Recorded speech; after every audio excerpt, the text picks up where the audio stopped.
Hello, fellow space travelers. Your friend Joel here, soaring through outer space on our Mother Earth ship with all of you, and I just am bringing another little message to you, and I just wanted to show you something cool. Got my handy dandy skull here, Mr. Bones.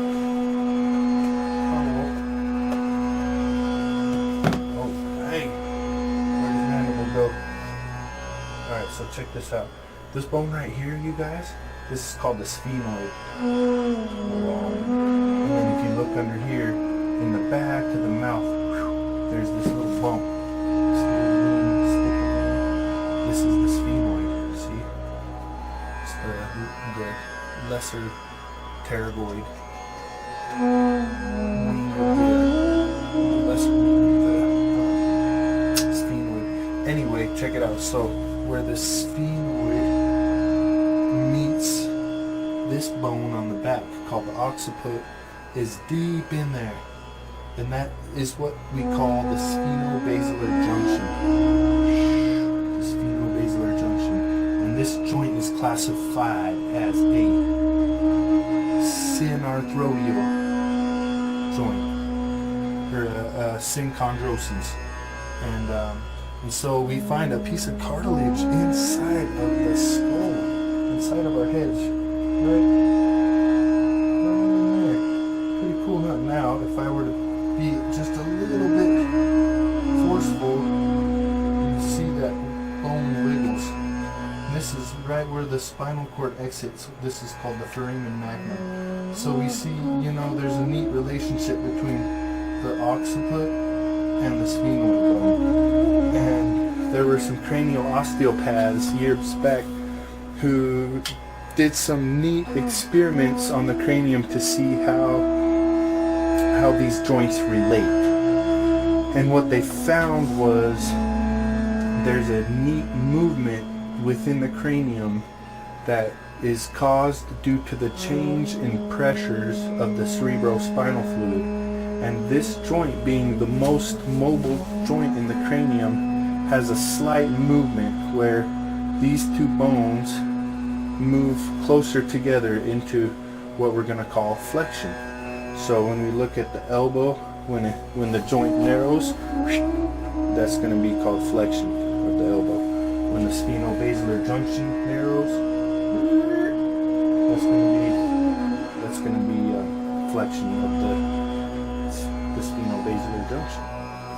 And so when these two bones move ever so slightly, it creates an influence and movement to the rest of the bones of the cranium. So the sphenoid is often looked at as the keystone of the skull because, as you see, it articulates.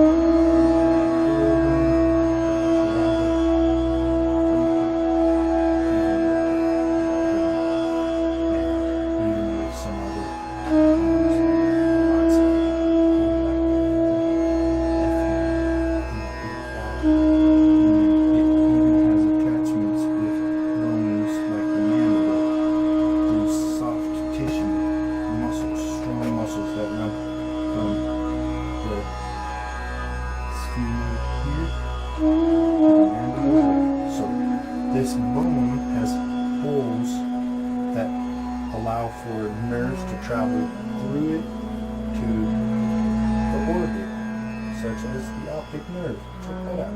See? So this is a very special bone in our head. And the sphenoid is vulnerable to be off its axis and can have deviations to one side or the other. We will classify these as sphenoid lesion patterns. If there's been a trauma to the cranium and the sphenoid is compressed at one of its sutures or articulations. So something really neat why I'm talking about this is just recognizing that there's a lot of potential for movement inside of our skulls. And there's something so fascinating about these slow rhythms inside of our body, and similar to the lymph flow that I mentioned in the last video, our cranial rhythm, or what we will call the primary respiratory mechanism. How interesting. PRM. Respiration in our lungs, respiration in our skull. There's a doctor by the name of William Sutherland, and he was a cranial osteopath who really found that there was this neat, deep, intrinsic movement going on inside of our cranium. I've got this book over here called Silent Waves by Dr. Bruno Cicli, and he has this neat section in here that talks about some body rhythms, biological oscillators, and where we have pacemaker cells. These are cells inside of our body that work in a rhythmic fashion, and we'll see rhythms again such as breathing, or our cardiac pulse, or even something called heart rate variability rhythms. We have rhythms in our brain and with the nervous system, even looking at brain waves from a spectrum. We'll look at what delta at one end and alpha, even low delta and high alpha waves, which have a big impact on how our mood is and the ways that we might have tendencies to be acting or sleeping in a deep state. Then we have those the lymphatic rhythms, lymphangiomotoricity, you know, that cool word. And this is a slow rhythm similar to this primary respiratory mechanism in our cranium. And then we have things like the circadian rhythm. We even have hormonal rhythms with cortisol levels, insulin, these kinds of things, thermal regulation rhythms. So fascinating, and I just can't help but think about the rhythms in nature and the cycles that we witness around us all the time, every day.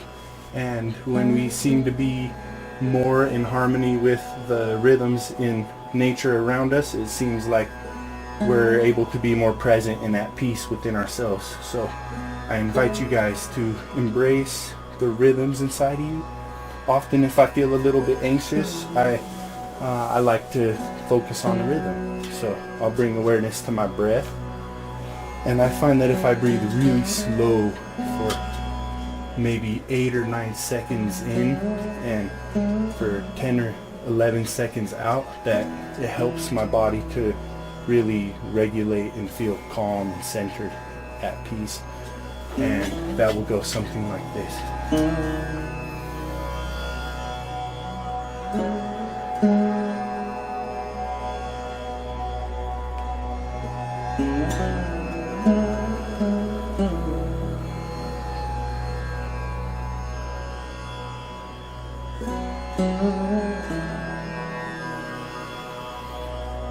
And there's just one breath, but sometimes I'll do that for 5 or 6, maybe more, and I can really feel a nice change in my body's energy.